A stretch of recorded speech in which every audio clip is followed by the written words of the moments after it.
everybody. Welcome back.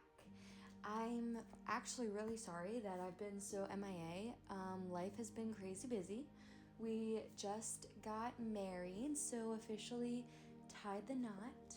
And yeah, not only that, but there's just a lot going on. We're planning a lot of stuff. We've been through a lot of stuff, sicknesses, different, conflicts, just obstacles left and right.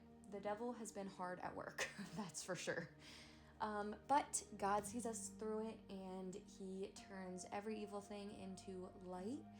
And so for that, I am so blessed and so thankful to be here. But I did want to kind of talk to you guys because I figured since we just got married, this is the best way to start off the new journey by giving other couples advice, because we have actually been together for 5 years almost. We have a child together. I know we did things a little bit backwards, a little untraditional, but whatever. We're saved. We're new people, so so it doesn't matter anymore. It's a testimony, and it's something to use to teach other people about Christ and teach other people ways to be and ways not to be. And so it's really used to guide and help people who might be struggling with the same things that we were.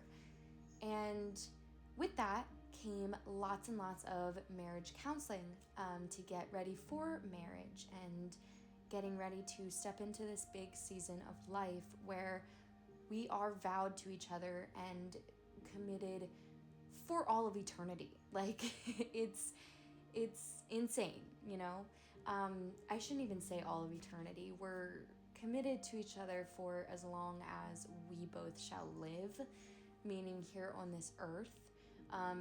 It's still up in the air with some Christians how it's interpreted in the Bible if you're even married in heaven. So I'm not 100% sure, but all I know is life is short, so we might as well make the most of it now. So with that information, I am going through all things marriage, everything that new couples need to understand in order to have a healthy marriage and go in with a Christ-centered mindset on both ends. It doesn't 100% work if it's just one person. So that's kind of where we had to be.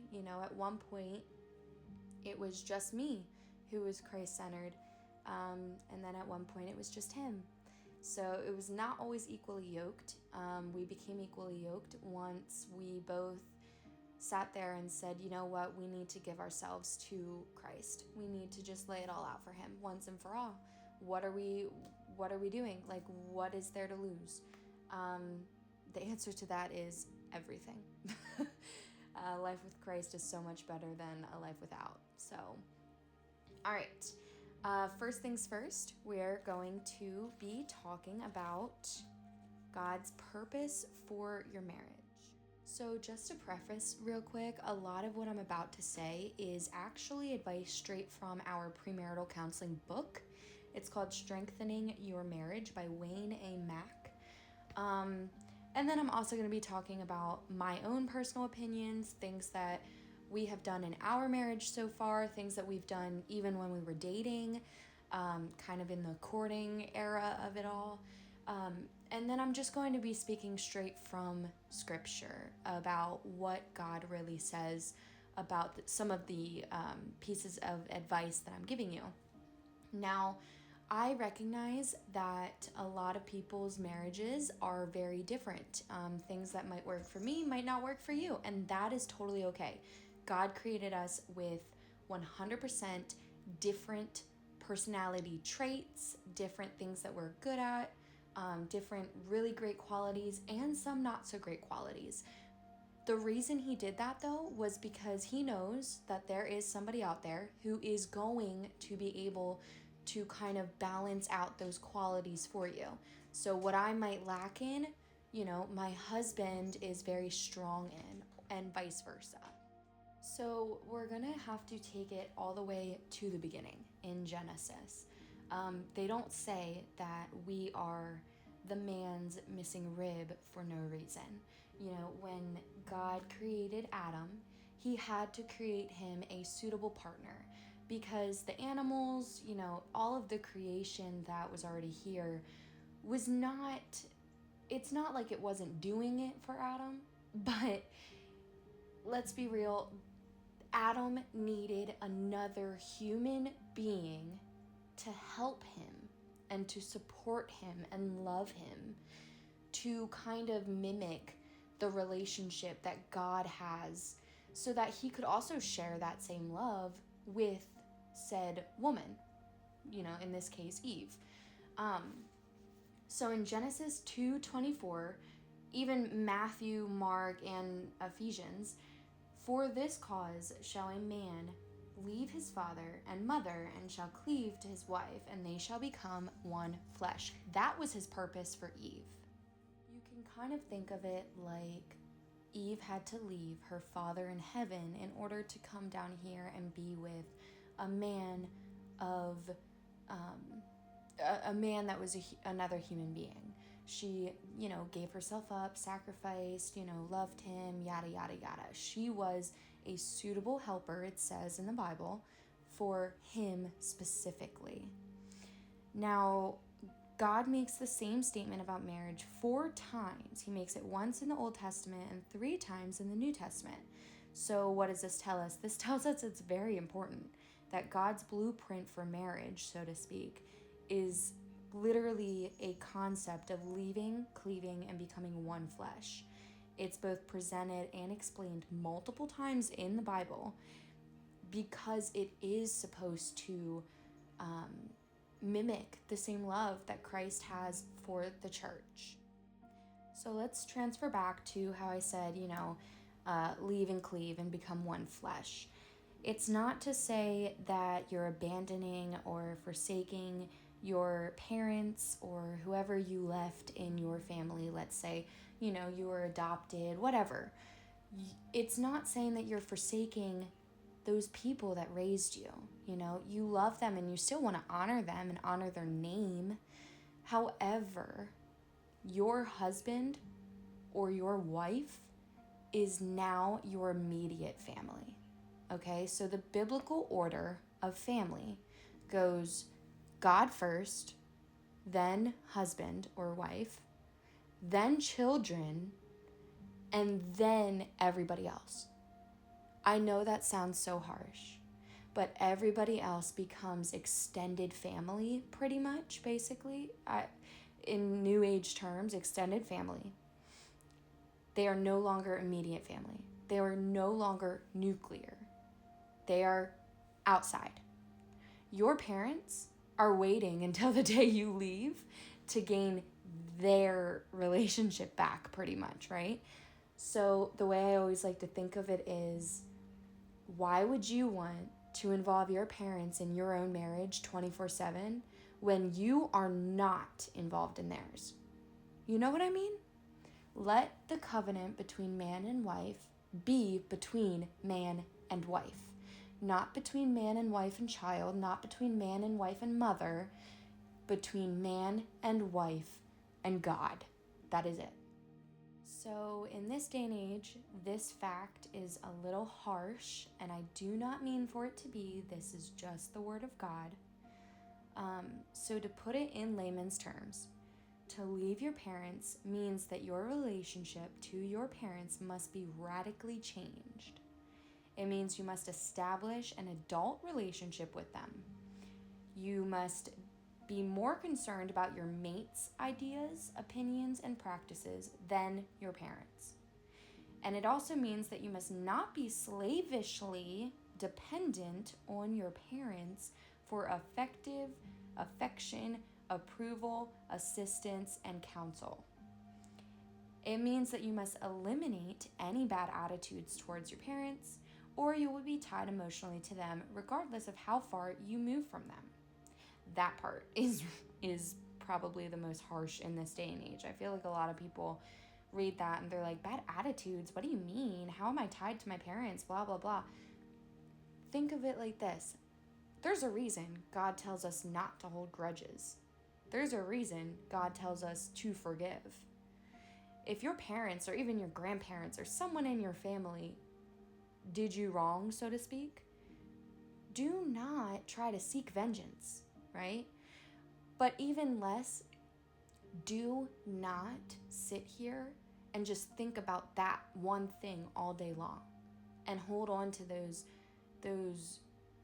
grudges and those bad attitudes, because it ties you emotionally to that one person, and that's not how it's supposed to be. You're only supposed to be tied emotionally to your partner.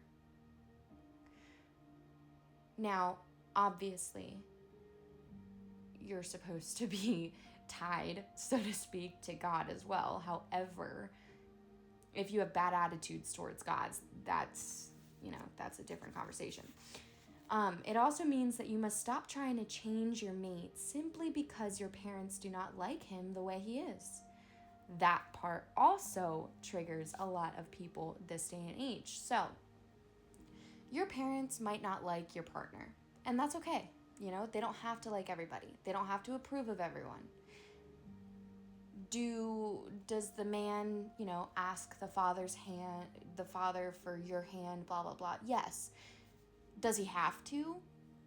I mean, that part's a little wishy-washy still, but it is respectful, right? If your father says yes, then so be it. If your father says no, you go with your heart. If the man is leading you closer to Christ, then there is something a little deeper embedded in your father that is leading him to not approve. So at that point, you need to kind of use your own discernment.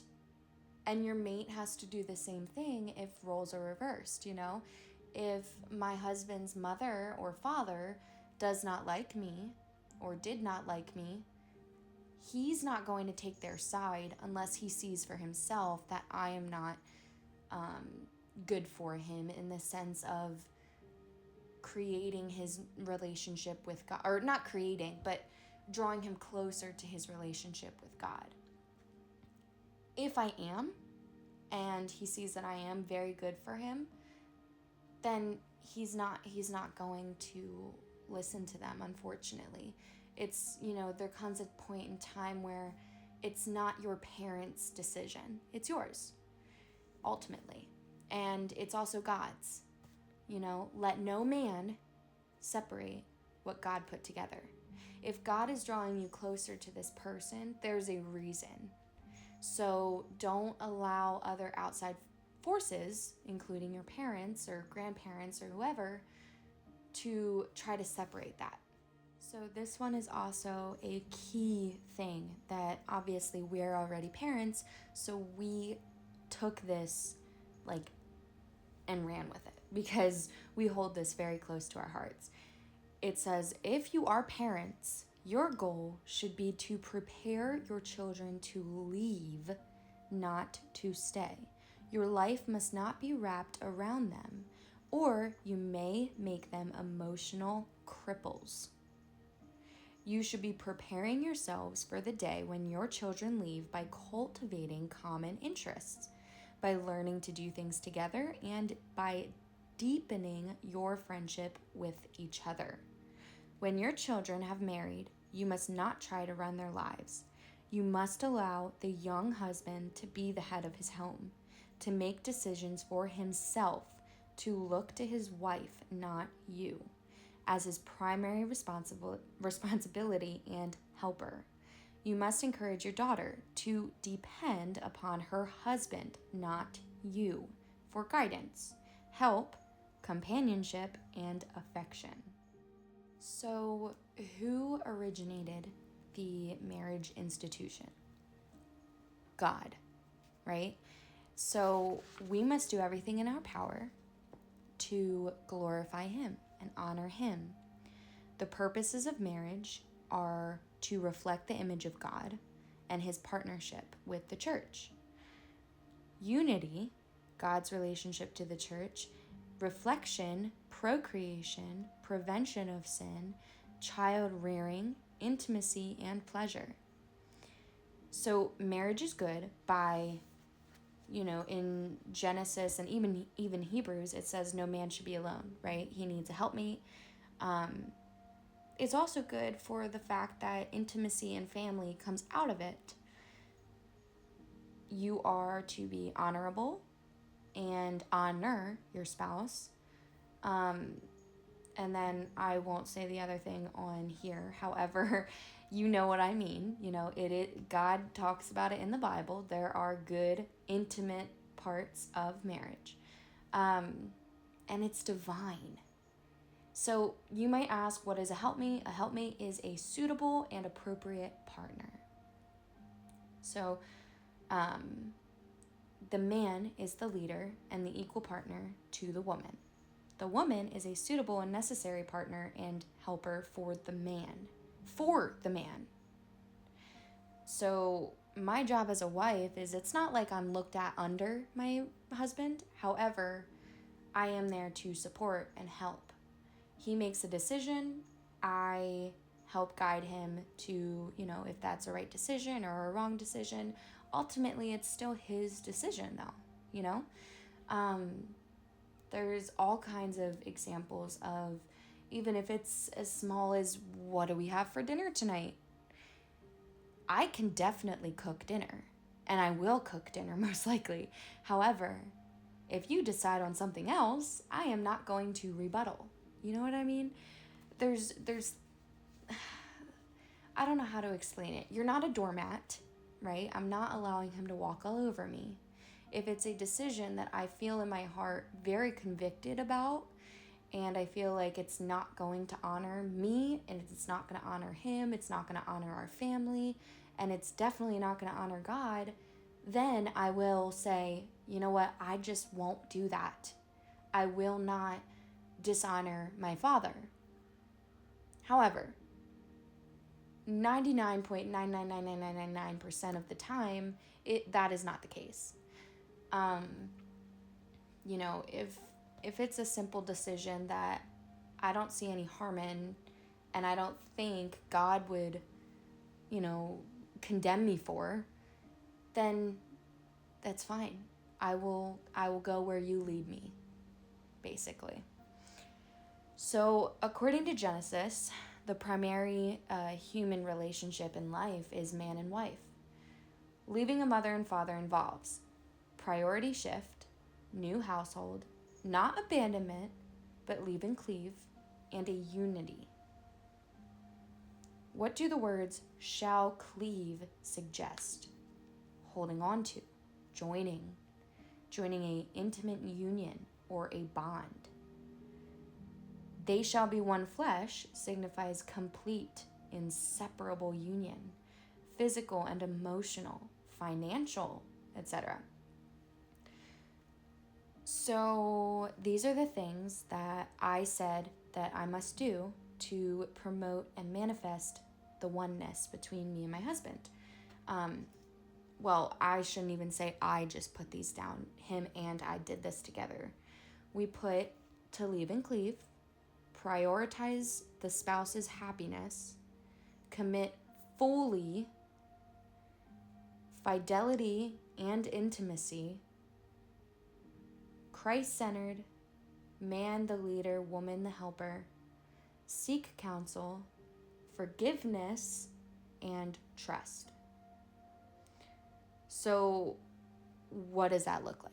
We agreed that means there needs to be some kind of boundaries and barriers set to deepen your oneness with each other. So we put no interference from outside family or friends, no inappropriate fear of intimacy, no prioritizing children over your spouse, no outside intimacy, no dependence on other people, no fear, no sin, no immaturity or lack of humility, no neglecting each other, and no losing passions. So here's some more examples of what we like, dislike, strengths, weaknesses, etc. That we discussed about our marriage. So likes and strengths, we put selflessness. We both selflessly unconditionally sacrifice and make sacrifices, and will always make sacrifices for each other, for each other's good, and for the good of our marriage and our family. We put each other first, 100%, always, no matter what the circumstance is. Even if I was to think that he was in the wrong, or he was to think I was in the wrong, we will always show to the outside world, I got my husband's back before I got your back, and he got my back before he has your back. So, but, then we'll come home and we'll discuss whatever we feel needs to be discussed. Creativeness, that's a big one. When it comes to passions, losing passions, you always hear people that are like, well, I just got divorced because it just wasn't working out anymore. I'm sorry, but that's not a good enough excuse. I said it. That's not a good enough excuse. You need to try. You need to work at it. It is your marriage. This is a sanctifying, sacred, one divine unity. Not to mention the biggest covenant you're going to allow yourself to fulfill here on earth, besides your own relationship with Christ directly. Your relationship with your partner, in order to reflect Christ, needs to be put on the highest pedestal ever. And some people just don't take that seriously, and it needs to be taken seriously. We also put equally yoked, okay? So it's a strange one, I know, because a lot of people aren't equally yoked. We were not equally yoked in the sense of both going to church, both praying, both having that relationship with Christ, both doing good deeds, and both blah, blah, blah, blah, blah. The list goes on, right? But we were at the right time. God made us equally yoked, if that makes sense. He knew that he was calling us to do something great and to be in a union with each other. And he spoke to us both one day and said, look, you're either going to give yourselves to me fully or you're not. And we made the decision to, and since then we have been equally yoked. We also put unconditional love. You always have to love them, no matter what. No matter what. We also put intimacy. That is very important. I'm not going to go too into depth on this, but I will tell you, if you know, you know. Forgiveness. Forgiveness is a big one.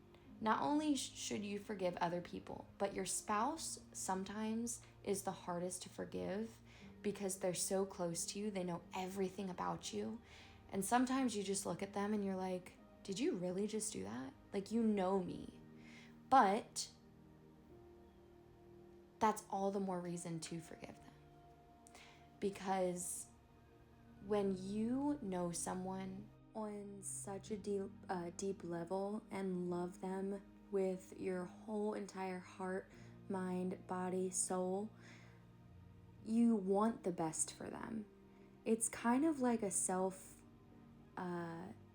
pride thing going on, but something in your brain is telling you, I don't want to be that person that, messes up. I don't want to be that person to make them feel X, Y, and Z. But on the other hand, God's also telling you, if you're in a committed relationship with each other, you guys are supposed to be imitating my love for the church. I wouldn't hurt the church, and I would hope that the church wouldn't hurt me. So, in all fairness, who are we to hurt our spouse, even if it's not on purpose?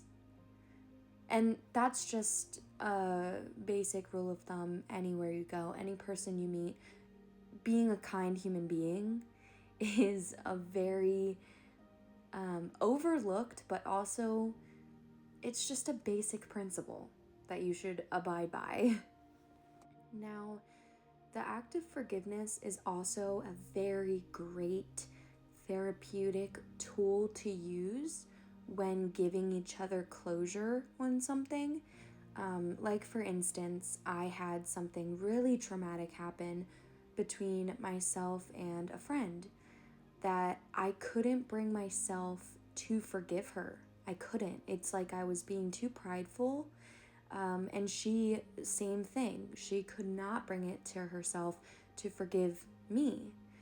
So one day, we both decided, in order to get the closure that we needed, even if that meant loving each other from a distance from now on, we still had to come to terms with what happened, accept it, and in order to move forward, we had to let that go and forgive 100%. And sometimes that doesn't look like an in-person conversation of, oh, I forgive you. Sometimes that is something that you yourself need to sit there with you and God only and just pour it out to Him and say, you know what? I forgive this person. Take this off my heart, please.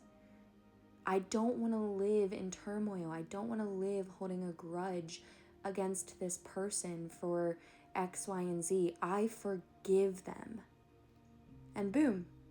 It's very therapeutic, and it's something that I believe every single human being should offer and accept. However, it's very important for couples. Very, very important. Now, a lot of people in this day and age, this next topic, it says, what are some worthwhile goals for your marriage? A lot of people this day and age don't really have goals that are prioritizable and obtainable goals. It's more just the basic, oh, I want to travel. Oh, I want to have kids. Oh, I want to get married. Oh, I want to do this. I want to do that. I want to find my dream job. Blah, blah, blah. If you notice, a lot of that has to do with materialistic items or some kind of selfish desire. And that's totally fine to have a desire to be like, you know what, I have X, Y, and Z talents and I want to put them to good use and this is what I want to do and yada, yada, yada. However, if the goal results in, oh, well, the reason I'm doing this is because I want to get to this, because I want to eventually be able to be financially stable. Well, I mean, that's great that you would want that for yourself, but that's not necessarily a goal, if that makes sense. We shouldn't be planning ahead like that. In the Bible, it even says word for word, don't worry about tomorrow and don't worry about yesterday. Worry about today. Tomorrow will worry about itself. Don't be harping on, oh my gosh, I need to be perfect. I need to do this and this and this. I need to get to this school. I need to study real hard. I need to make this amount of money in order to reach my 5-year plan. Well, what are you going to do if, unfortunately, that 5-year plan gets short or gets cut short? And let's say something drastic happens in 2 years and that 5-year plan is no longer obtainable. What are you going to do then? So don't do that to yourself. That is the worst thing you could do to yourself, especially in a marriage, because you're setting unrealistic expectations on the other person that maybe that's your plan, but that's not theirs. And maybe that's God's plan for you, but not God's plan for that other person. So you need to figure out, what do you want your plan to be together? So for example, we put baptism. We both were very passionate about getting rebaptized. We also put procreation because we are both very passionate about extending the family. We put fulfilling roles to the best of our ability because we are both very passionate on fulfilling those roles in our marriage that God would want us to. We also put house. We would love to be able to have somewhere that we can call a home and is 100% ours and not be tied down to rent. However, house can also mean for us that we want a specific plot of land, or we want a specific environment or location, or even if it is another rental, at least bigger, upgrade so we can extend the family, so we can start our homestead, all of these things, right? We also put financially comfortable. We didn't put financially stable, and we also didn't put financially confident, none of those other things. We want to be comfortable.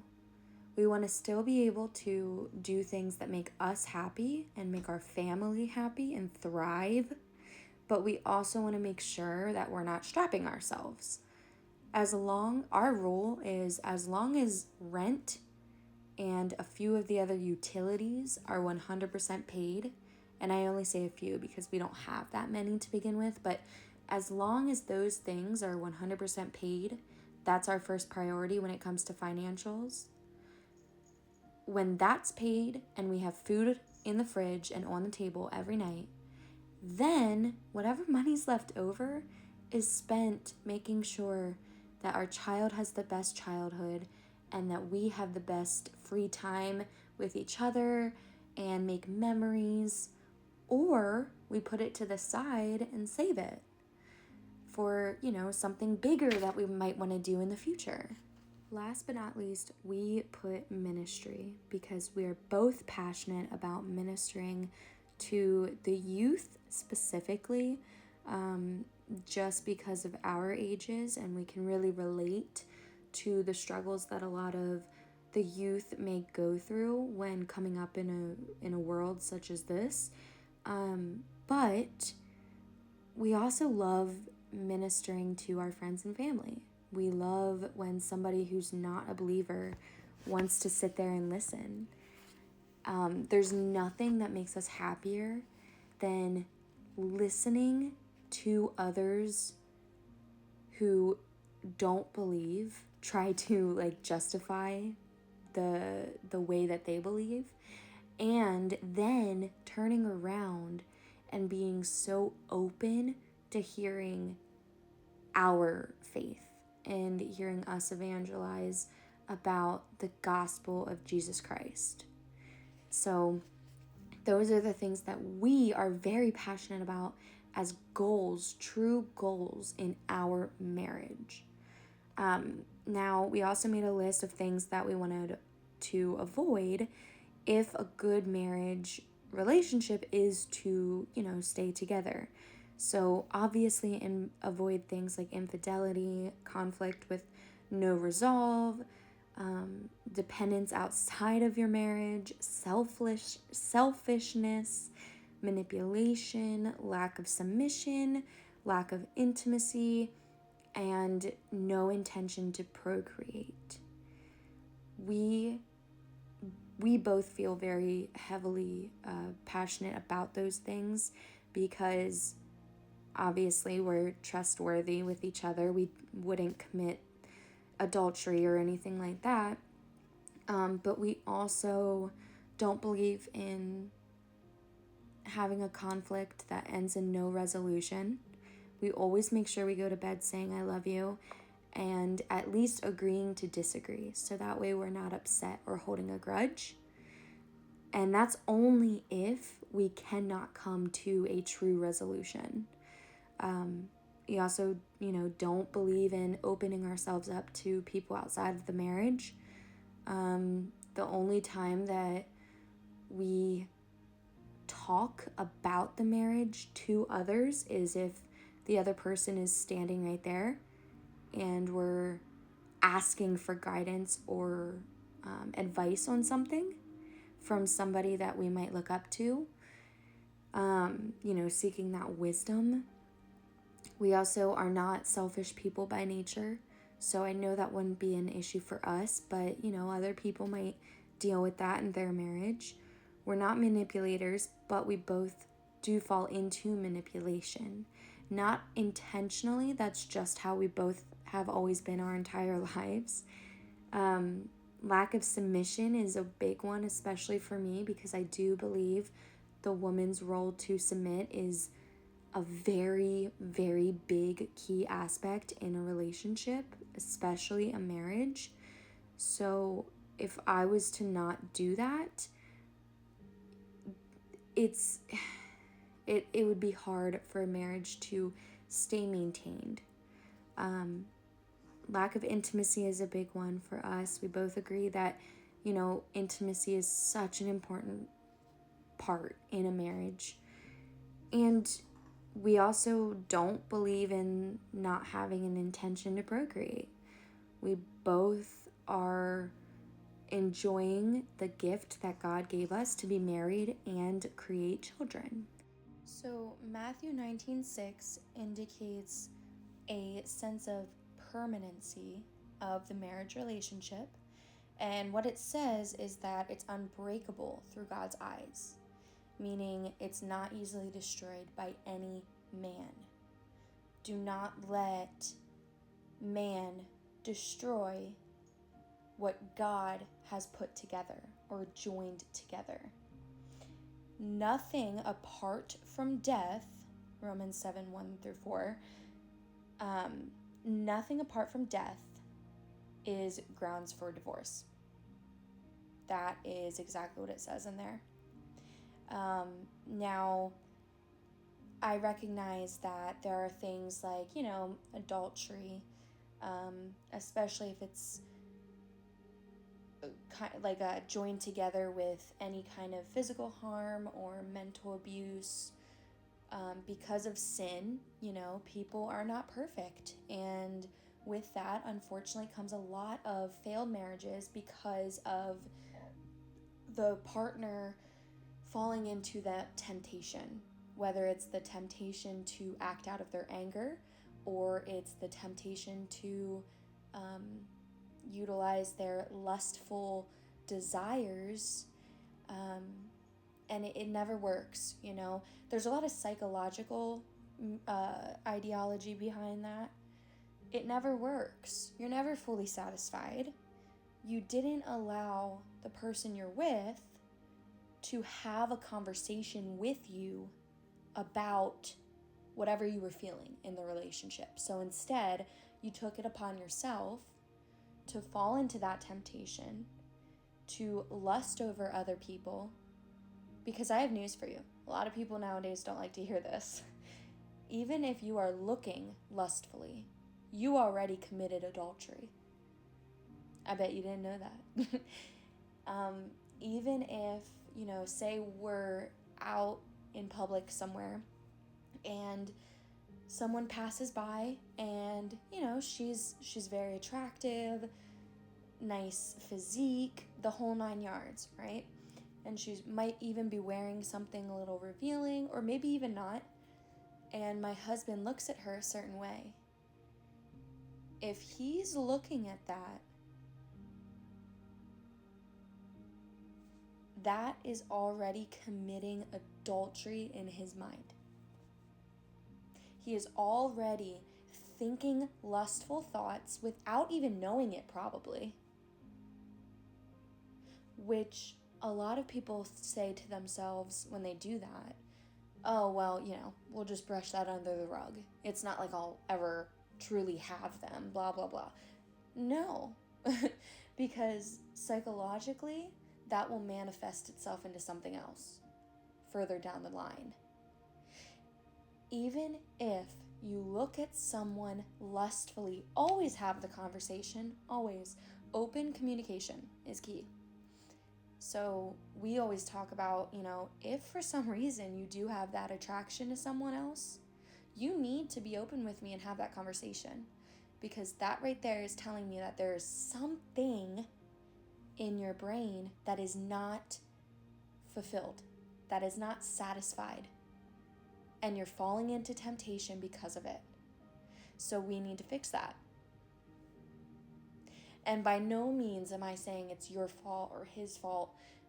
I am just simply saying it is a communication, it is a conversation that needs to happen between your partner, you and your partner.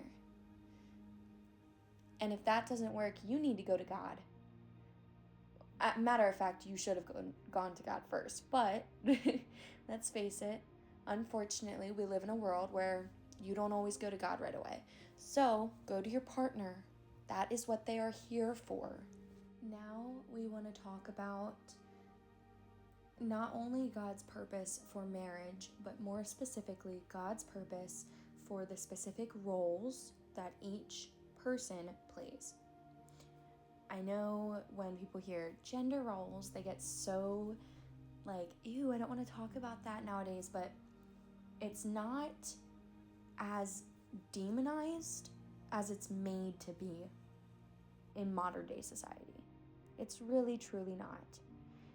We're in this era where even the new generation coming up, and even some of their parents, and I can speak on this because I'm right smack in the middle. I'm 25 years old, and the generation before me and the generation after me don't normally think like this, but there's still a few here and there that are coming up in the new age and have that mentality of, well, I don't need a man.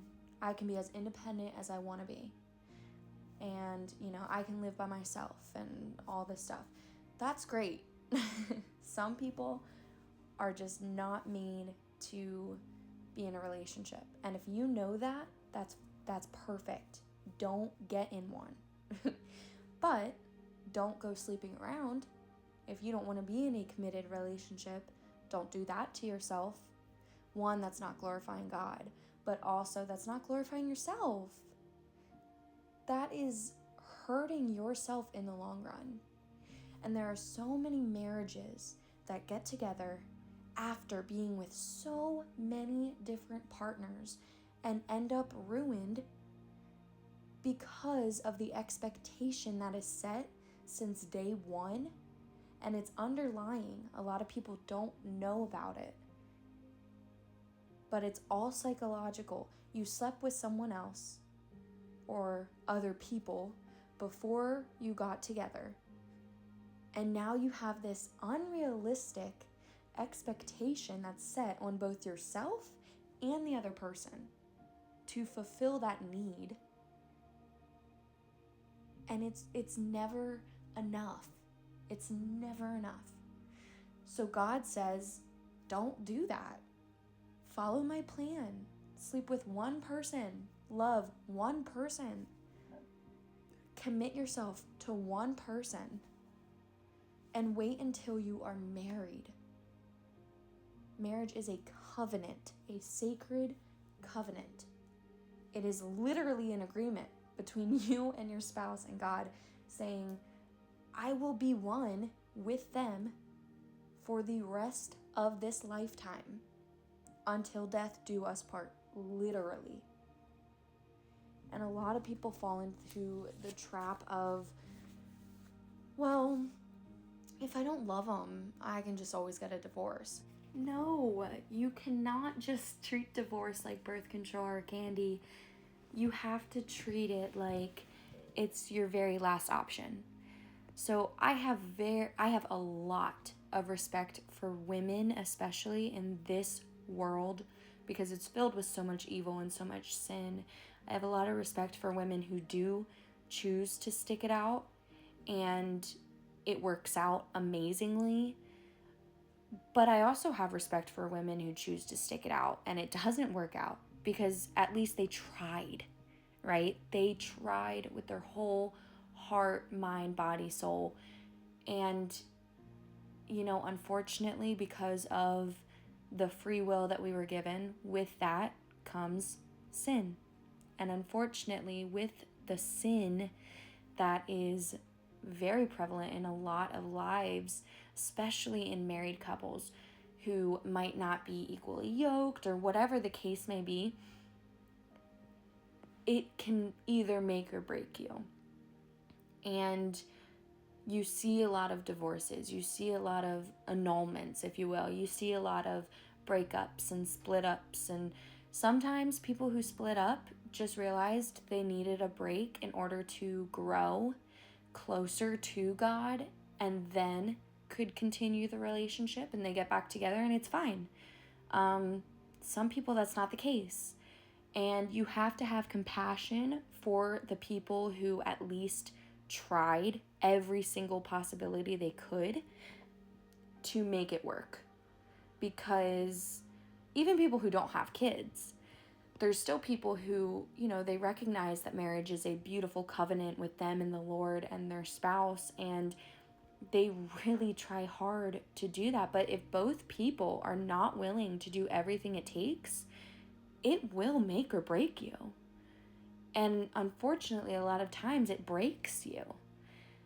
And it's hard because you're trying to navigate the whole, well, do I divorce them? Do I just take a break? Do I stick it out? But you really have to think to yourself, what's going on that's causing these feelings? Is it something that's easily resolvable? Or is it something that is too far gone, that is no longer in God's will, that needs to be done? And, everybody also has different opinions and different ways to navigate that. And I think that can be different for everybody in every single circumstance that would come up. The main thing, though, is communication. And if both people cannot communicate, it might not be from God. And it's really hard in today's society because, yes, I am pro, stick it out. Try your hardest. Do everything you possibly can. Because you have to love. You have to love God first. And then you love each other. And you have to choose each other every single day. Love is not just something that's there. It's a choice. You have to choose each other every morning when you wake up. You make a choice. If you're willing to stay with them and stay with them through thick and thin, or if you're not. And I'm not sitting here saying, if you're not, then you're horrible. No. But think about what the actual issue is. If it is not cause for divorce in the eyes of God, keep trying. Keep trying. I urge everyone to try. Because it even says in the Bible, word for word, he who finds a wife finds a good thing. And it says we were not meant to be alone. We were meant to be with someone. God did put man and woman on this earth to become man and wife. It's just so sad how Satan makes beautiful, beautiful things into something so evil. He destroys things. And it's so sad because, you could get in a relationship with someone very early on and they're amazing and they're this godly person. And then 15 years down the road, they fall into oppression. And now you're at a point where it's gone too far and it's no longer in your control. And they're no longer under God's control. And that's the scary part. But sometimes there's circumstances where that person might not have been the godly person that you needed, but maybe they were the godly person for the next person. Maybe you were just the stepping stone or the lesson, if you will, that, maybe Satan tried to turn it into an evil thing and he stuck you in the middle. And, now you guys are going at it, fighting all the time, blah, blah, blah, blah, blah. He's trying to destroy you and he won. But God makes that into a beautiful thing. And a lot of times he'll say, you know what, I'm not done with you. Either he'll bring you guys back together, or he'll say, I have another person for you. And this person will be the person. This will be your godly wife or godly husband that you need, that's in my plan for you. But sometimes, unfortunately, these people are too far gone that after the divorce or separation or whatever it is, they end up, going down the wrong path. And maybe they don't have one person. Maybe it's not a monogamous relationship anymore. Maybe it's infidelity. Maybe it's adultery. Maybe it's idolatry. Like, they become more evil and evil and evil and evil and evil because now Satan finally has them. And that's what's scary. That's what's really scary. But you know what? A lot of women think to themselves after a situation like that happens, a lot of women will think to themselves and be like, oh, I wonder if I stayed with him, if he would have turned out great. You can't think like that. Because let's face it, you are not God. You do not hold that power. You cannot change that person. That person was going down that path because they already let Satan in the door. So, unfortunately, you have to let them go. You have to.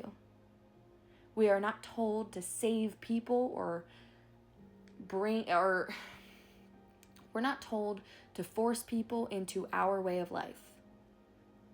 We are simply told to evangelize and exclaim the good news of Jesus Christ and show that through our actions and our words. However, if those people, time and time again, deny, they're already committing blasphemy. And you don't want any parts of that. And maybe we are not told to be the savior. However, I am going to tell you some of the things we are told to do. Specifically in your marriage, a man and a wife, they have specific roles, like I said. And a lot of times, these roles are very controversial, which they shouldn't be, because it's straight in the Bible, and this is what God commands of us. The woman is to be submissive. I know. Whoa, she said it. Oh my gosh, the S word. Yeah, nowadays, submission is not, it's a frowned upon topic. But that's because people think of it as like, oh, you're just this doormat that he just walks all over and he can tell you whatever to do. Like, he can tell you to do things and you just do whatever he wants you to and blah, blah, blah. And you have to ask permission of things and you can't have a life and all this stuff, right? No. I'm going to stop you right there because the Bible also talks about that, right? You are not in control of other people's lives. Only God is. God is in control of your life. God is in control of my life. God is in control of his life, her life, their life, everybody's life, right? So, submission simply means you are in submission to God first. You are under God. You are not God and you are not above God. You are under God. You are God's daughter, God's son. However, you must follow God. God leads your life. God will tell you what to do if you let him. And you have to be willing to make that promise to God in order to then submit to your husband. My husband is my leader. He will lead us in all worship. He will lead us in prayer.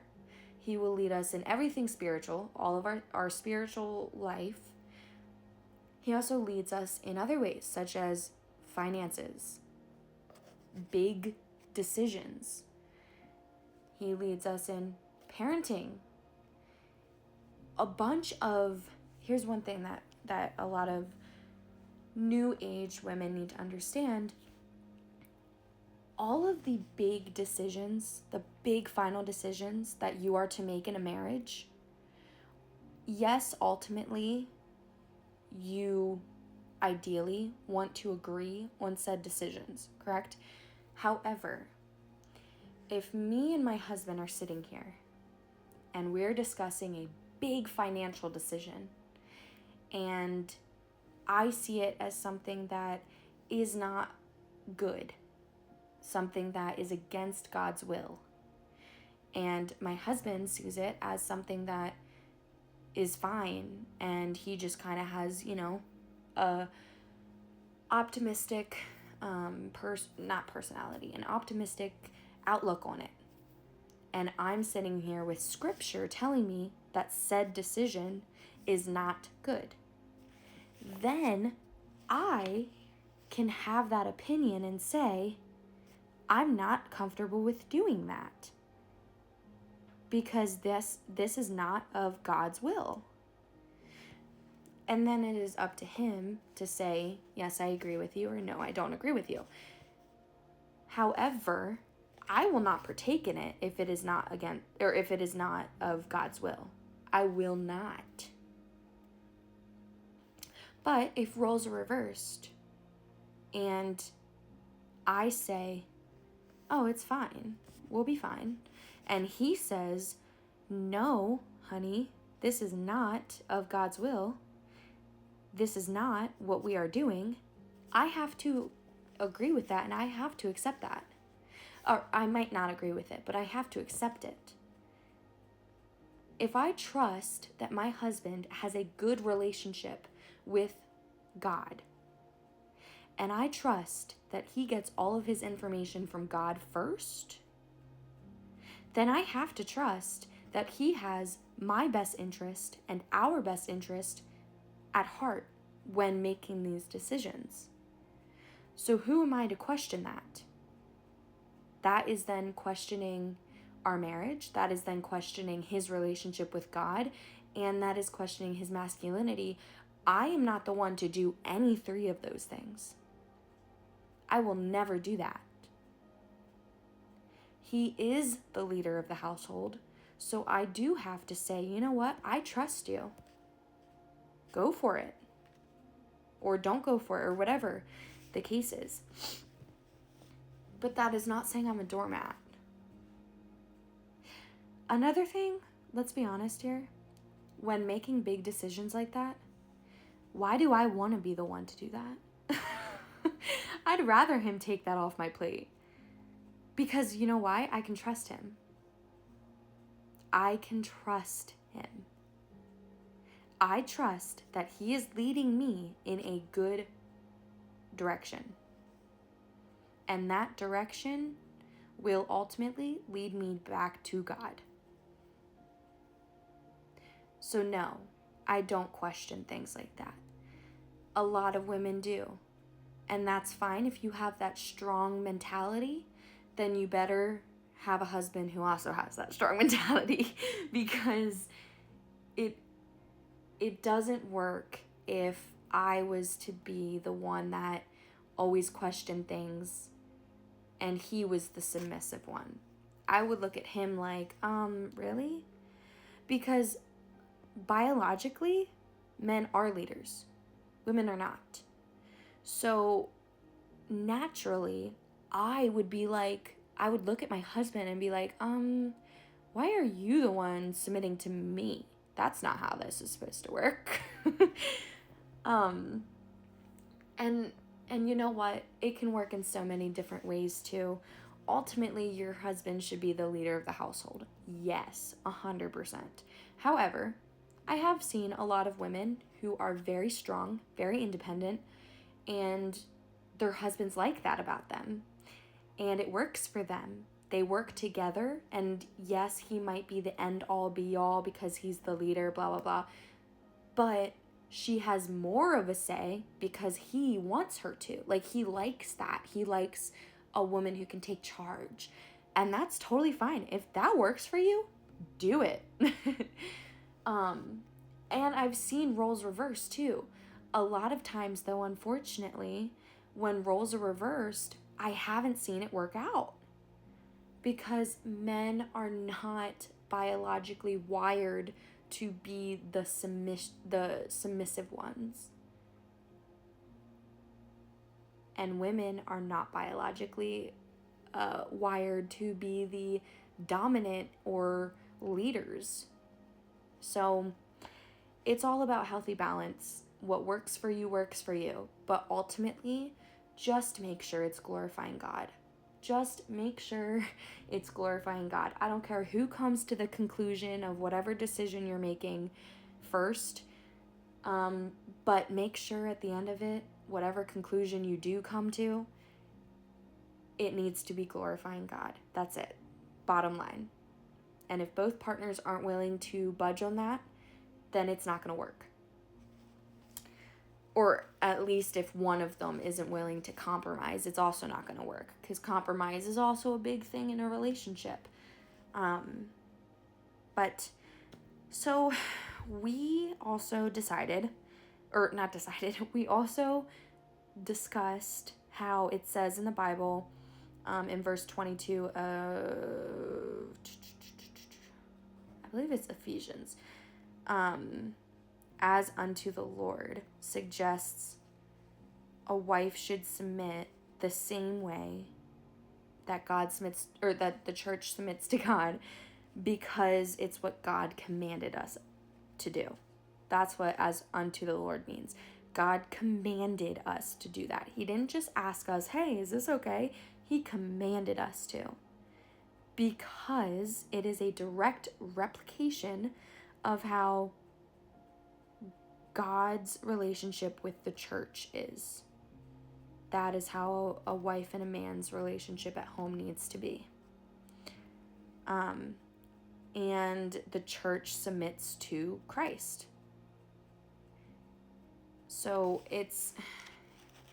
submission it doesn't just mean that you are committed to that person as in, oh, well, I love him and I listen to him. No. Are you willing to die for him? Are you actually willing to lay down your life and die for this person? Just as God sent his only son to die for us. So, what limit is put upon the wife's submission? In other words, when is it okay to speak up to your husband, tell him, listen, that's not okay. We're not doing that. Here's the answer. When the husband's command, or even request, is disobeying God. That is when it's okay to stand up for yourself and say, I'm not doing this. Submission, just like the church submits to Christ, is the wife's relationship to her husband. It is loving and respectful. You are to respect decisions fully, and you are to respect his requests, unless they are disobeying God. And why is that? Because the church loves and respects Christ. The church respects Christ's decisions, and the church respects Christ's requests. Why is this? Because it brings good and not harm. Women are to gather the food and materials. They are to wake before dawn. They are to provide the food. They are to garden, trade, open arms to poor and needy, clothing their family and making bedding, dressing modestly, selling linens, fearing the Lord, humor and wisdom all takes part in that as well. The list goes on. These are the main roles of the woman in the relationship. Submit to your husbands as you do to the Lord. So, for example, how does this look? Housework. Tidy up, keep a comfortable and stress-free environment.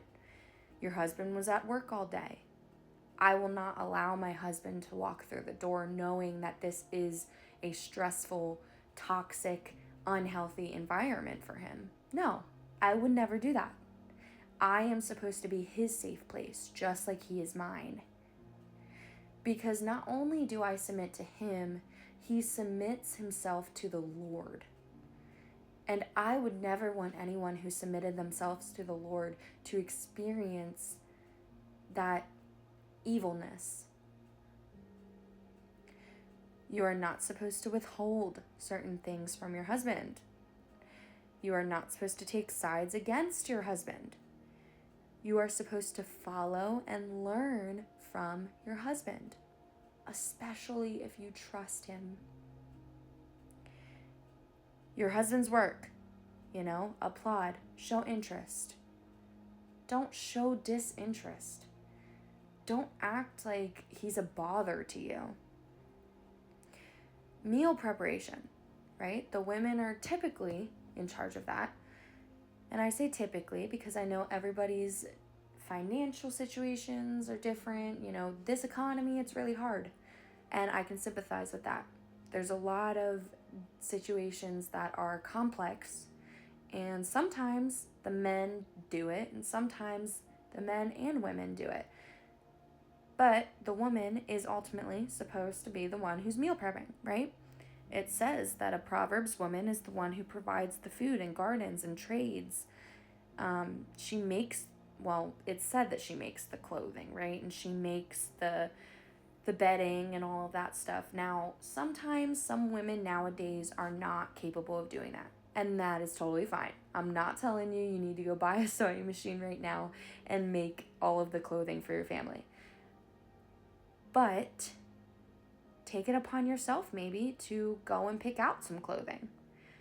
Go and do the shopping, right? You don't need your husband to do that.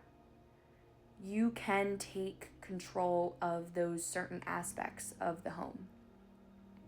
You're also supposed to be the peacemaker. Take your husband's side. However, being a peacemaker does not mean making peace for people on the outside. It means making peace for your husband and your family, your intimate nuclear family. Always fear the Lord. Follow God, and then follow your husband, because your husband followed God. Your personal habits that are negative tend to stop once you're in a healthy relationship and both people are fully committed. However, sometimes it might not stop.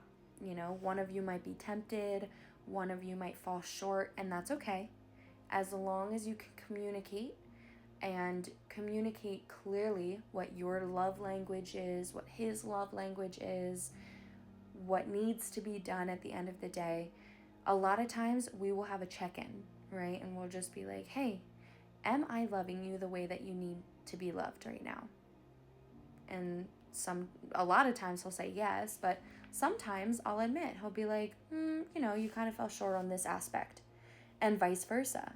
There's been a lot of times where I've been like, well, actually, this is what I needed, not this. But it's good to recognize where you fall short. So, for example, I fall short a lot in sometimes I might be short-tempered, and my heart has definitely softened since being with my husband, but sometimes I'm still a little bit tempted to fall into my anger and allow my anger to take control of all of my emotions to the point where it just becomes so angry that it could eventually turn into resentment. And I don't want that. So I have to stop it. As soon as I get angry about something, I have to say, nope, I rebuke that in the name of Jesus Christ. And I have to just think to myself, why am I angry?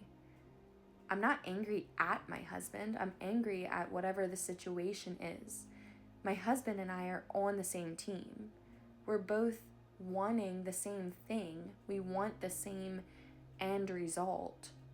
So let's figure out how to get to that place together.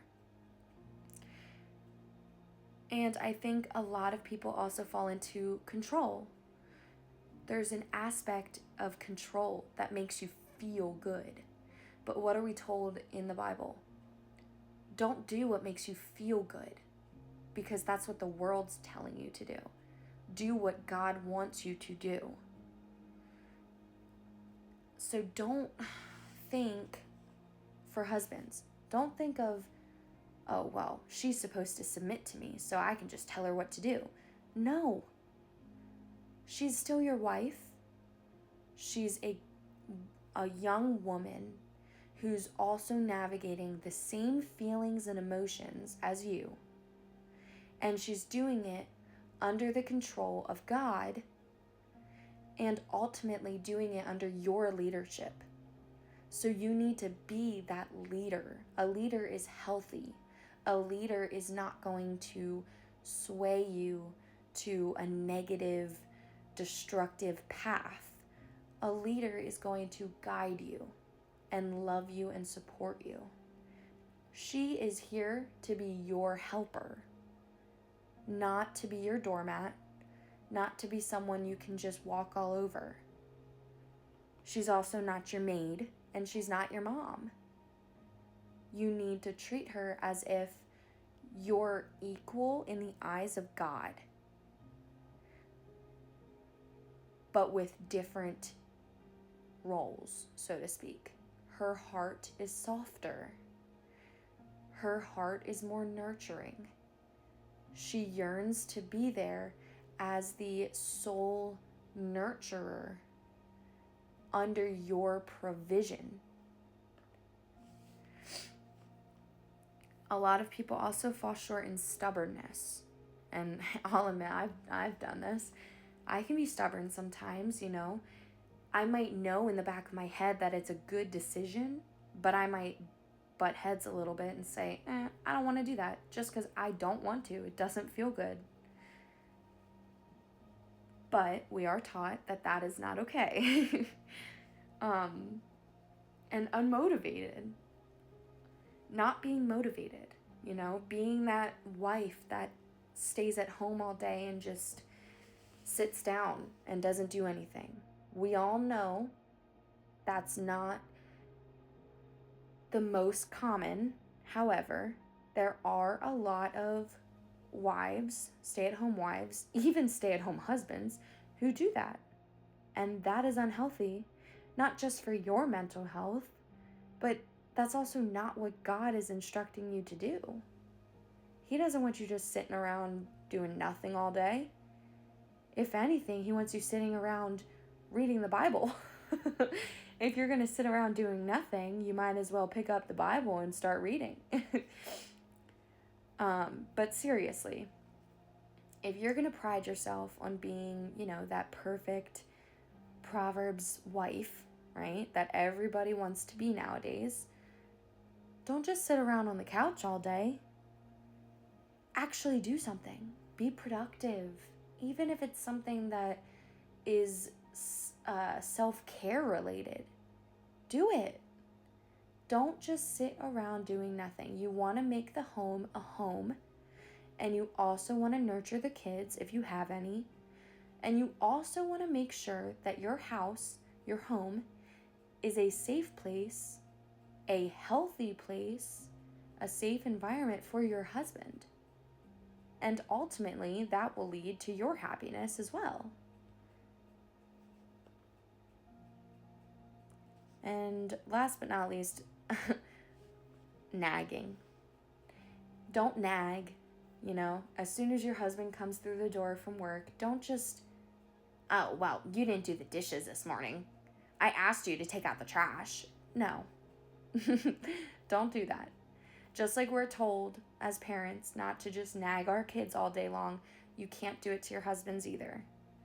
And husbands, don't just nag your wives all day long. If you are walking in and you see all the kids are, being feral little crazy maniacs, and your wife is at wit's end and pulling out her hair because she was dealing with all the kids all day, don't come in and let the first thing out of your mouth be, what's for dinner? Or, oh, I see you didn't clean anything. Or, well, I see this mess is here or that mess, or why aren't the kids fed yet, and blah, blah, blah. Don't do that. Do not do that. That will make for an unhappy wife, which makes for an unhappy life. No, I'm just kidding. But it seriously, it will make for an unhappy wife, which makes for an unhappy environment. The wife is supposed to be the heart and the soul of the family. Just like you're supposed to be the leader and the provider and the head of the family. You would expect her to not do that to you. So don't do that to her. That's unfair. It's rude. And there's a lot more helpful ways to go about it. Instead of nagging, you could come in and first say hello, give her a kiss, a hug, whatever. Ask her how her day was. If you see physically that her day is horrible, offer some help. Say, hey, you know what? I noticed you didn't make dinner yet. Would you like me to take that on? Or, hey, I noticed you didn't make dinner yet. Do you want me to watch the kids while you make dinner? Little things like that, switching your verbiage, your wife will appreciate that more. Trust me. We have had that conversation before. Not a bad thing.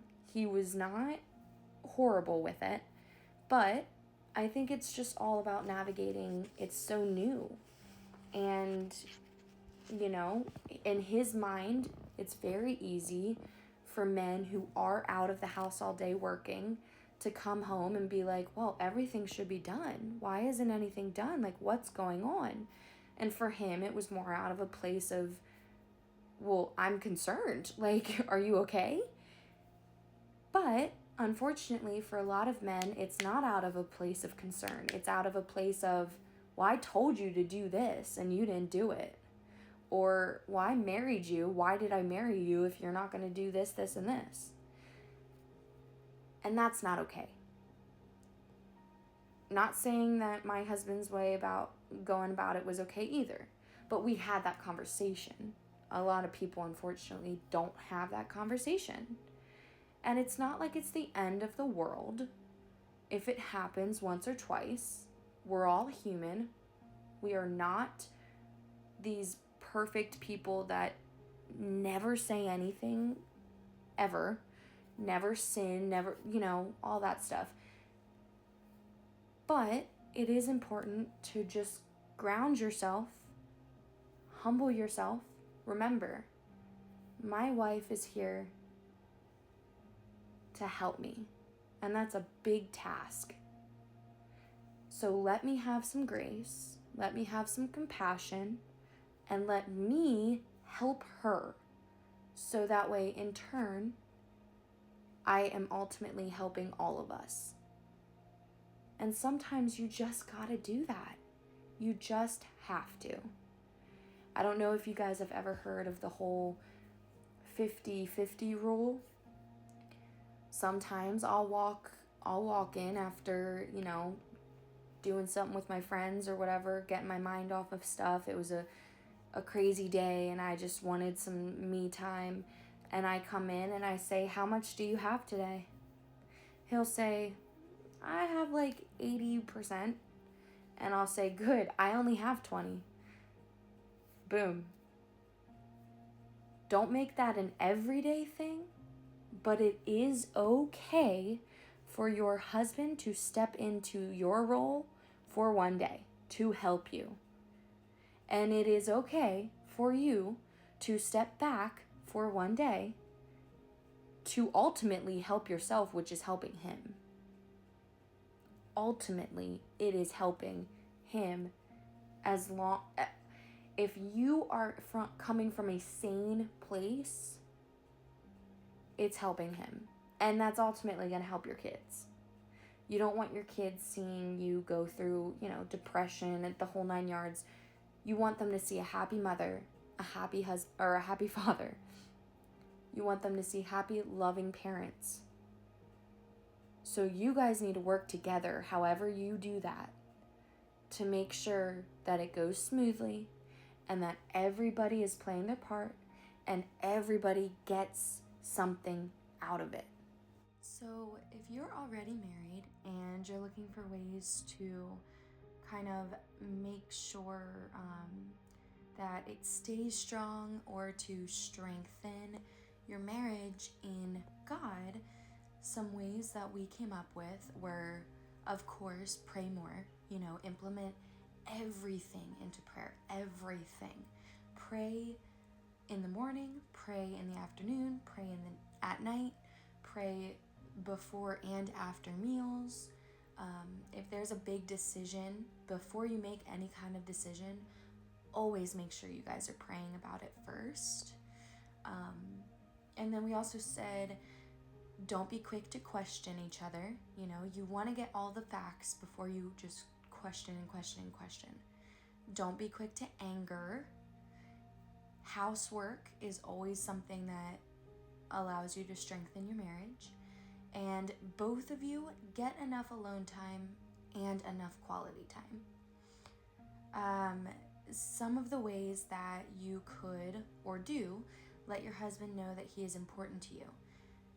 Verbally, every single day, say something that'll brighten his day or something appreciative. Physical and emotional intimacy, that's very important. Unconditional love, obviously. Unconditional forgiveness, obviously. Award accomplishments, whether they're big or small. And show interest in conversation. Even if it's conversation about something that you think is the most dumb thing ever, show interest, please. That is your husband. He's telling you something that he's passionate about.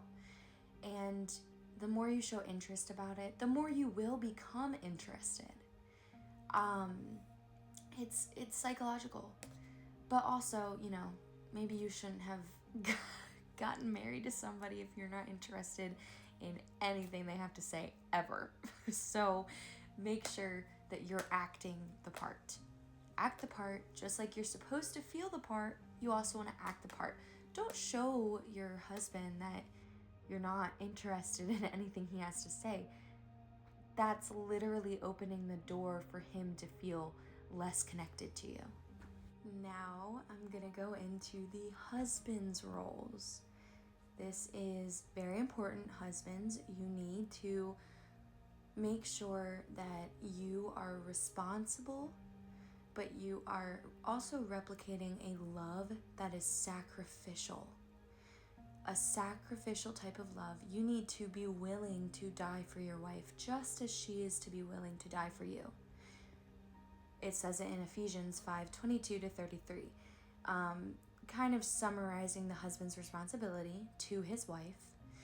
But again, reiterating the fact that it is supposed to directly represent Christ's love for the church and vice versa. What does the church do for Christ and what does Christ do for the church? Lead as Christ led the church. Submit as long as it is godly. And yes, she is still responsible for her choices. Your wife is still responsible for her own choices. However, you are to lead. The number one thing I always tell husbands is, your wife will not submit to you if you are not leading her in a godly way. If you do not make godly decisions, your wife is not going to want to submit to you. It's not just a psychological thing. It's not just something that she's doing on purpose to withhold or anything like that. It is a natural instinct. Women biologically need to be submissive. They need to be led, and they're looking for that leader. Women are more likely to be followers than men are. And for a man, if you're not first leading her, then she's not going to do what you're telling her to do. She's not going to respect your decisions. She's not going to respect what you ask of her. She's going to quote unquote rebel. because you're not giving it to God first. You have to give it to God first in order to lead her. Christ leads the church. Husbands lead their wives. It's that simple. Now, consider the different ways that Christ loved the church, and then apply them into the way that your husband should love you. So, Christ did not hinder the church. Christ expects the church to go out and evangelize. However, Christ also evangelized the good word of his Father. Christ is the head, just as the husband is supposed to be the head of the household. And what does that mean? That's not just saying, oh, you're supposed to go out and work an 8-hour day so we can have money and food. No. Yes, you do provide, but providing is so much more than just financial. My husband is my safe place. He is the one I can go to for anything and everything. If I'm having a bad day, I lean on him. If he's having a bad day, I still lean on him, but I make sure he can lean on me too. If, I know my husband's love language and he knows mine. So we know the best ways to get to each other's heart after, an argument or a falling out, or it's just a really crappy day. We know how to make each other feel better. And a lot of times, for me, it's food. I love to serve. So I will make something, I'll make his favorite treat or whatever it is, if I know ahead of time that he's not feeling that great today or whatever it is. Sometimes I do it even just out of the kindness of my heart because that's what I love to do. I love to give the gift of nourishment. And for husbands, a lot of times leading is very emotional. He knows that I love baking. So instead of making me bake something for him, he might come home and be like, hey, honey, let's bake together. Let's have a cookie night. Let's bake a cake together or whatever. And it might sound funny, but that's what I like. So he knows that. So that really helps me. And that in turn is one of the many ways that he provides to me emotionally. The other ways are, just simply coming home and giving me flowers, or coming home and saying, hey, instead of cooking tonight, let me treat you for once. Or coming home and saying just a simple, I love you so much, thank you for everything you do. Boom. For me, it's a lot of words of affirmation, but he likes to make sure that he's providing in, yes, words of affirmation, but also physically affirming that I'm doing a good job. Because, let's face it, as women, we're very, not validation driven, but we want to know that what we're doing is for a good cause. And he does a great job at letting me know that. Some things that we discussed were things that the wife needs and things that maybe he's not fulfilling or maybe is. So we wrote chore help. Sometimes he slacks in certain chores and I need him to pick up a little bit. And he recognizes that, so he's been doing better at that. Sometimes he might slack in admiration, so he picks up in that. Sometimes he might slack in proper direction, meaning I'm a person, whether a wife or not, I'm the type of person that you cannot just say, hey honey, we're going to this place tonight. No, I need proper direction. I need you to tell me in full detail where we're going, when we're going, what time we're going, who's all coming, what time do we need to leave, what do I need to wear, etc., etc. Because I get now I am working on this, but he does a great job at least affirming it. I get so anxious, so he knows that. So he knows that he kind of has to give me more than a 2 hours notice on certain things, because He knows that I just get so in my head, and if he gives me like a 1 hour notice, we're not leaving on time. We're just not. Now, I will admit I have gotten better at that. He does a very good job at trying to help me out a little bit with that. Now, that's not to say that I can never be surprised. Like, for example, my birthday, this was the first birthday I've had in 2 years where we weren't sick and we could actually go out and do things. So he surprised me with, all of our friends and everything. And we went out and we had someone watch my daughter and all this stuff. It was great. I didn't expect that, but he wanted to make it special for me. And that was also something that he provided emotionally for me, was that little sense of, oh, he really does care. Even though I know deep down he cares, it was still nice to have that little surprise from him, just to kind of be like, hey, I know we haven't done a lot, so let's make you feel special for once. He does a very good job at that, because he knows that as a stay-at-home mom, I don't get a whole lot of breaks. So, and especially if we ever want to have, more kids in the future, I will not get a break. It'll be very, very, very slim. So he does a good job at balancing that. We also put complimenting. We love to compliment each other. Some people might not like that very often. That's just us, because we both are the type of people that wants to know, yes, we're doing something great for you, but deep down, is it going to a good cause? So, and that just comes from our own anxieties, and we know that. So we are great at affirming each other in that area. Words of affirmation. Like I said, hey, honey, you're doing a great job. Thank you so much. You're so beautiful. You're so handsome. You're so sweet. Blah, blah, blah, blah, blah.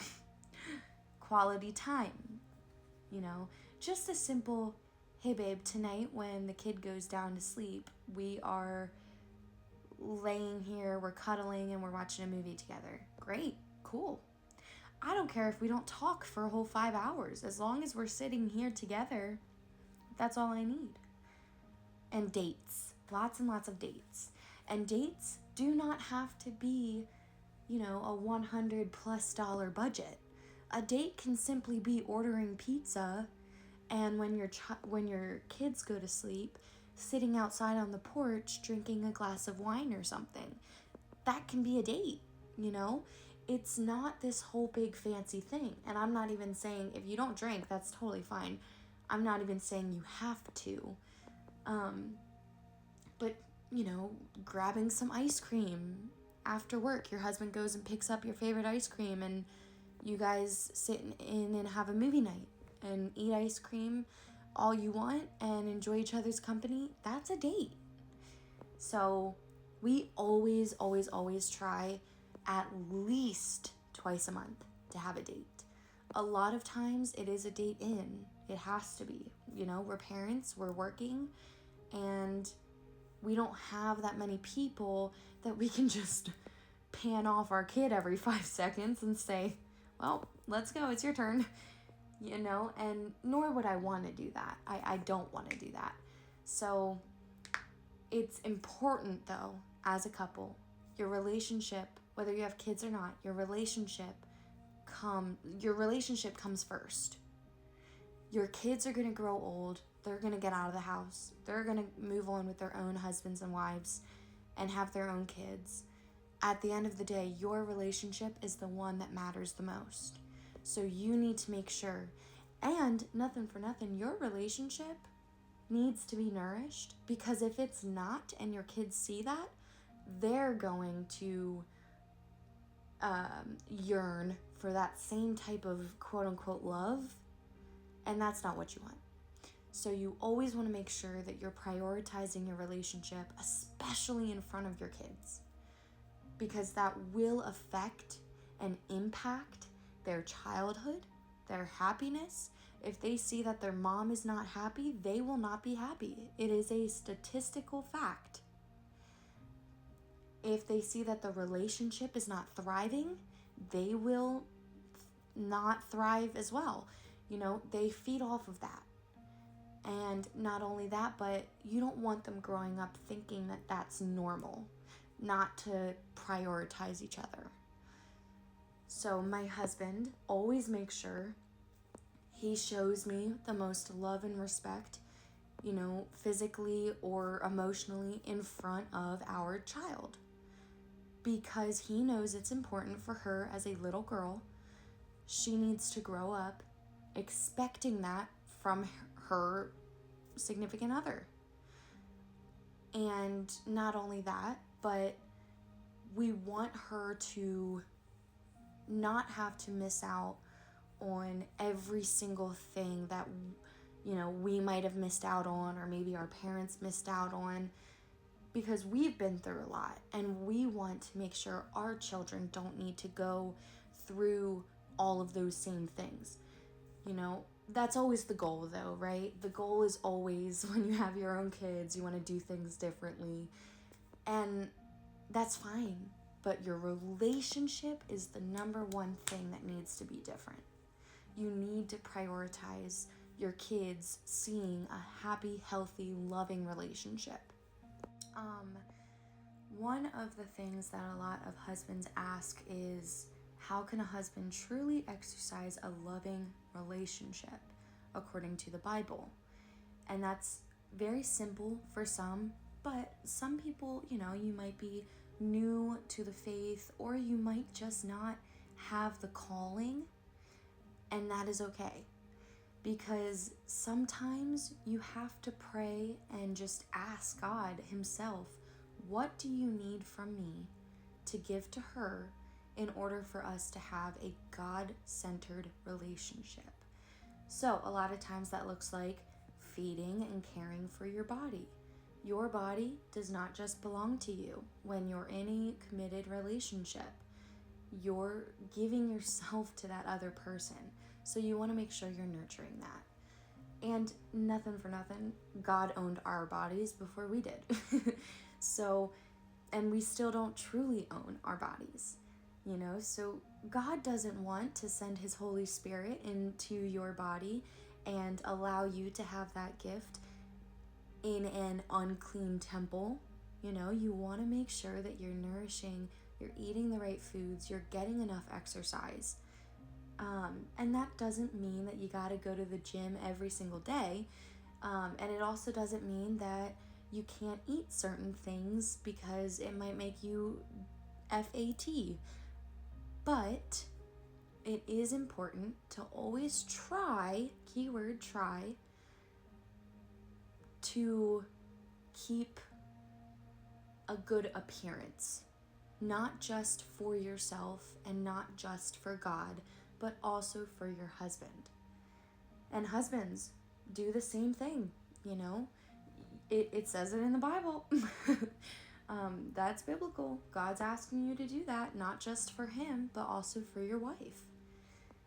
The other one is providing. We already talked about that, providing in all things, not just financially, even though financially does help.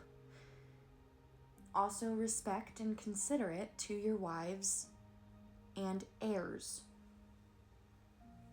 Think about that one. Raise your children accordingly. Do not hinder them. Also, don't be harsh. If you ask your wife to do something, or your wife is asking you to do something, speak to each other with kindness. Ask how God would ask. We talked about do not hinder your children. And that means don't be a hindrance. Don't provoke them. Even though it says, children, honor your mother and father, it also says first, the parent should not provoke their child to anger. Sacrifice and a blameless kind of love. Do not just sit there and blame your significant other in every single argument. it is okay for you to say, hey, I didn't like when you did this, this, and this because of this. But that shouldn't be a, well, I acted this way because you did that. No. No. Yield your own body as well. Yield your own body to your partner, because you are giving it up to your partner just as you expect your partner to give it up to you. So, in a relationship, delegation is very important. Your husband has certain roles, you have certain roles. We asked each other, what roles do you delegate onto me, and what roles do I delegate onto you? And here were his answers. He said, well, I'll be honest, I cannot cook and bake, so you're probably going to have to be the one to do that. And I said, I enjoy that, so I will. I also take on the household chores. That's my own delegation I gave to myself because I'm home all day. Now, we do Sunday cleanings together, but I am home all day while he is at work, making way more money than me, providing for us, being the quote-unquote breadwinner. And this is like my way of giving back, right? Nurturing. We all know women are biologically more nurturing anyway. I nurture the children. I take it upon myself to disciple the children. I also track the calendar. I, track all of our different tasks, our to-do lists. I budget. I am in charge of looking at all of the money and everything that we have made for the month and putting it all in one sum and breaking it out and budgeting and seeing which bills are when and blah, blah, blah. He knows about that stuff. I make him aware, but I am in charge of that because I am more organized than him. Plus, I also have a little bit more time on my hands to do that than he does. I am also the teacher to our children. Just as I said, disciple, same thing.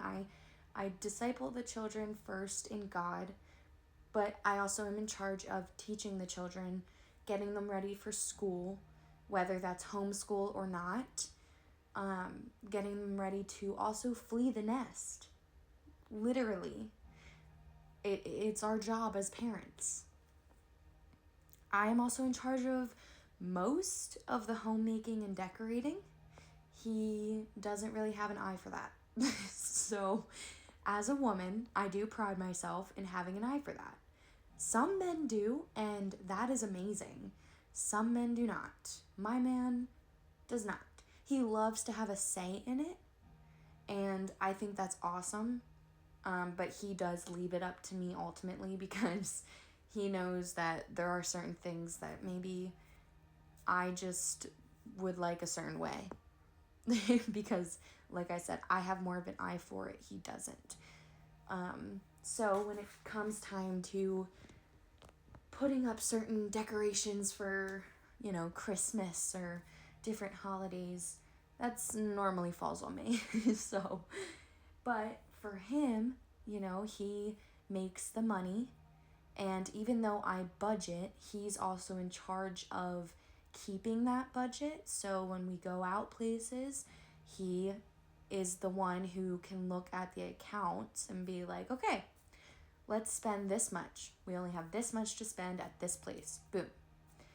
Now, he doesn't give me an allowance because I do work, but I have to respect the budget still, So I always ask him, even though he tells me I don't need to, I still ask him, hey, do we have a little bit extra to spare because we really need this, this, and this?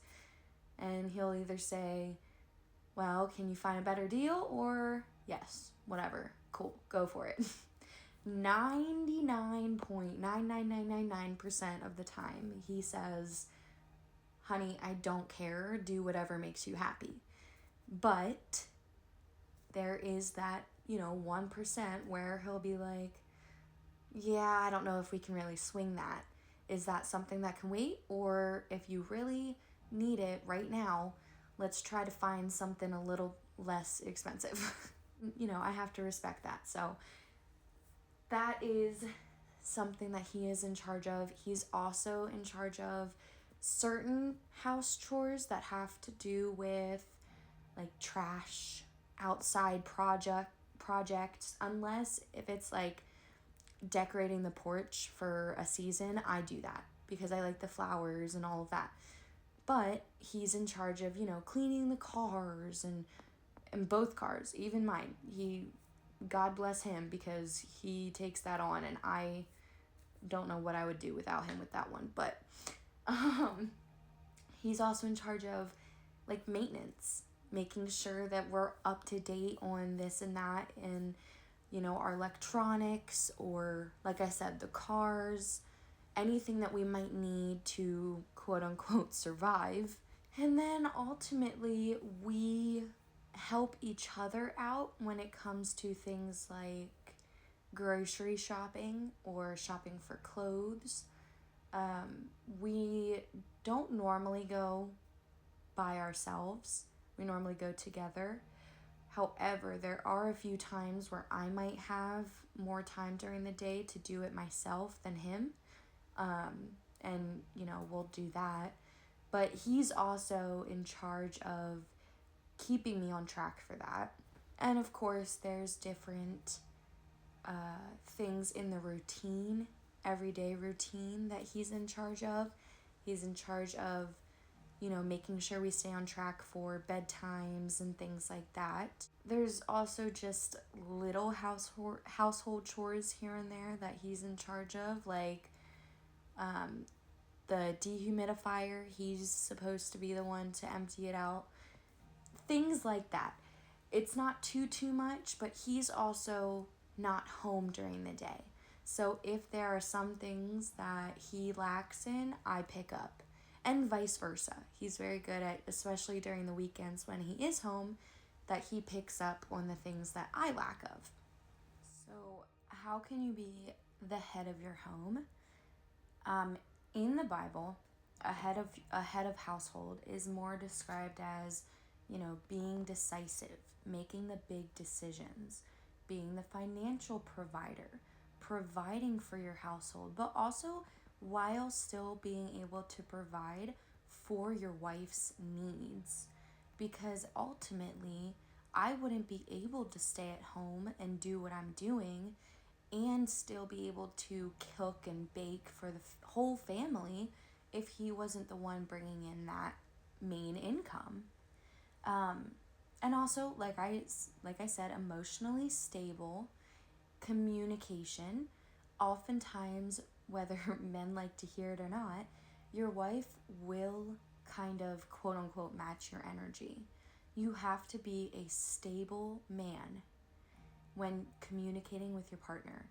If you're communicating with me about a decision and you don't like it, and you act out of anger and speak out of anger, that's not going to do well for me. I am your wife. I need to feel safe. I need to feel peace when communicating those big things with you, or else I won't trust you. And also guiding in prayer. Guiding, be the one to be like, you know what, honey, I think this is a great decision, but I do think you need to pray about it. I think we need to ask God what he thinks, and I think we need to sit down and discuss it a little bit more and discuss the pros and cons of it according with God's will. And, time spent together, quality time, that's a big one. Obviously, I already said that. But planning more dates, planning more outings, being motivational, motivate each other to do more, and adventurous, always keep it exciting. You want your everyday life as a couple to be like how it was when you were dating.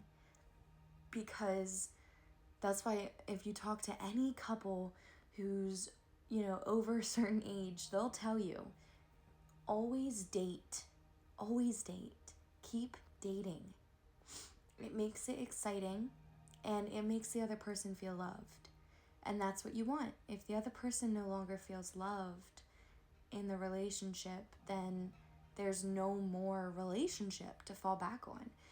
And that's where a lot of people go wrong with, they're just here to be parents, and then when their children leave, they just sit around and do nothing and then just look at each other like, wow, I have to relearn who you are. Who are you? And then they end up hating each other, and it's not good. So you want to make sure when your children are here, you're putting in all of the effort you can. That way when they're not here, you can still put in that effort, but you also don't lose the sense of what your relationship really came from and what the core foundation of it is. Well, thank you guys so much for joining me. That is all I have for you on strengthening your marriage through Christ. I will be putting up a part 2, maybe 3, kind of just going more into depth about communication, going more into depth about how to financially plan, maybe even budgeting plans for some people who might need help with that. Because we've come a long way, and I feel called to use our experience to really help other people. We didn't do things quote unquote traditionally.